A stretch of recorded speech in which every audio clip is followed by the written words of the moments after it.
That was an embarrassing loss by the Toronto Raptors. I mean, boy, was that ever just inexcusable. The Toronto Raptors get basically dog walked by the Orlando Magic 126 to 107. This game was never close. It felt like the Magic had a double digit lead for the entire game. I mean, close to that 20-point mark.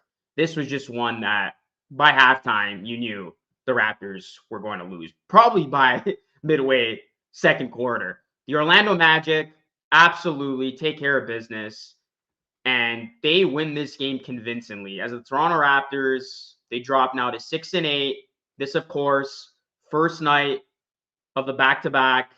They lose against Orlando. It's not going to get any easier because they're going to be taking on the Indiana Pacers tomorrow night. That number one offense, Halliburton, he's about to explode against the Raptors. Can only imagine what he's about to do to this team. But yeah, we're going to talk about this one, guys. Hit a like, subscribe to the channel if you are new. I put out something on X saying that it's games like this that are true measuring stick games for the Toronto Raptors, especially this one against the Orlando Magic. Because if the Raptors are going to want to be in the playoff mix, they're going to have to be better than teams like the Magic. And they not only got beat in this one, but they flat out looked significantly worse than the Magic. I mean, the Magic looked like a cut above the Raptors. You look at the Orlando Magic, I mean, they came into this one of the best defenses in the NBA, and they did force the Raptors to their most turnovers this season. Raptors had 24 turnovers. They let up the most fast break points or points off turnovers of their season with 31. The Magic got out and running. And it's crazy because the Raptors lost this game the way that they did, despite shooting it 50% from the field and 50% from three. This was actually one of the better, if not best, shooting performances that the Raptors had on the season, but they still lost this game convincingly. Orlando, 68 points in the paint to the Raptors 36. Their largest lead was 27. Raptors only had a 2-point lead at one point in this one. And the Raptors bench. I mean, this bench, guys, for a lack of a better way to put it, it stinks right now. And in a game like this, where you want to try to save your starters for the second night of that back-to-back, you need your bench to show you a lot more. The Raptors bench absolutely no-showed. Chris Boucher, 3 points, 1 of 4 in 18 minutes. McDaniels, 5 points, 7 minutes. Achua, 5 points, 15 minutes, 2 of 4 from the field. Precious Achua is frustrating because he has moments where he looks good, but then he has moments where he has no effort at all. And it just looks like he's reckless out there. Gary Trent Jr., where are you at, man? This was supposed to be the guy who was supposed to lead the charge from the bench. 1 of 6 shooting in 21 minutes, finished with 3 points. Malachi Flynn, 6 points in 19 minutes. Grady Dick, 12 minutes, 3 points. Then you had some guys come in garbage time.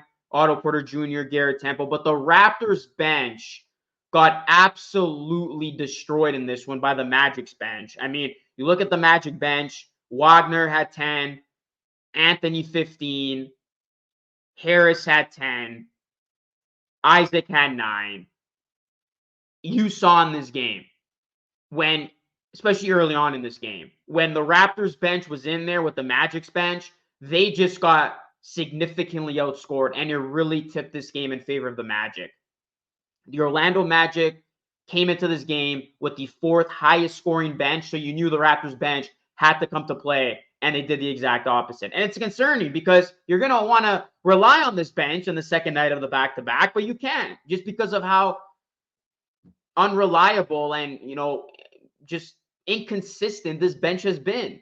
And it's just frustrating because now you start to see why Nick Nurse decided to go with the shorter rotation and he didn't play this bench a lot of the times last season. Because for the longest time now, the Raptors have had just a bench that has been unreliable and one that has not looked good. In a game like this against Orlando, where they do have one of the best benches in the NBA, you cannot have that happen. I mean, you look at the Raptors tonight, guys. If it wasn't for Dennis Schroeder's 24 points, this is probably, I mean, I can only imagine how bad this loss would have been. This is definitely a 30-point loss, 30-plus point loss if Dennis Schroeder doesn't have the game that he did. He was by far the best Raptor, 24 points, 8 of 13 from the field, 4 of 4 from 3. Pirtle had 10 points. And then you look at the star play from the Raptors. I mean, they didn't come to play. OG Anunoby, 11 points. And then, in particular, the dynamic duo for the Raptors did not come to play. Pascal Siakam, 5 of 10 from the field, only took 10 shots, 0 of 2 from 3, 16 points. Scotty Barnes, he was a minus 22, 14 points, 5 of 11 from the field, 1 of 4 from 3. He struggled. He did have 8 rebounds, 4 assists. But it's crazy because you look at this one, the duo of Banchero and Wagner drastically outscored the Raptors duo of Barnes and Siakam. And Jalen Suggs, guys. Jalen Suggs. He played this game like it was his championship, game 7, everything on the line. Jalen Suggs outscored Pascal Siakam and Scotty Barnes. I mean, you got to give Jalen Suggs credit. He seems to always play with a chip on his shoulder every time he plays the Raptors. Obviously, the Raptors drafted Barnes over him. If you're the Raptors, you do that every single time. But Suggs, he had that energy from the start, man. He was playing hard. He played well. And he is just the ultimate hard worker for this Magic team, always bringing 110%. And he delivered. Between Suggs, Wagner, and Banchero, I mean, the Orlando Magic rivaled Barnes, Siakam, and Anunoby significantly. So, I mean, this was just a very bad loss by the Raptors because I felt like their effort was terrible. The Raptors just didn't seem to have it. And we saw, once again, they just had brutal stretches in this game. Sloppy play, turnovers galore, unable to get anything going. Defense looking very lax that time, just allowing Orlando to do whatever they want in the paint, like I said, just dominating the Raptors. I mean, the Magic only shot 38% from 3. They actually hit 2 less threes than the Raptors, but they still won this game in convincing fashion. They attempted 100 shots, the Magic did. They put up 100 field goal attempts. They hit 50 of them. And like I said, they did most of their damage in the paint. So this was just one of the games where the Raptors absolutely no-showed.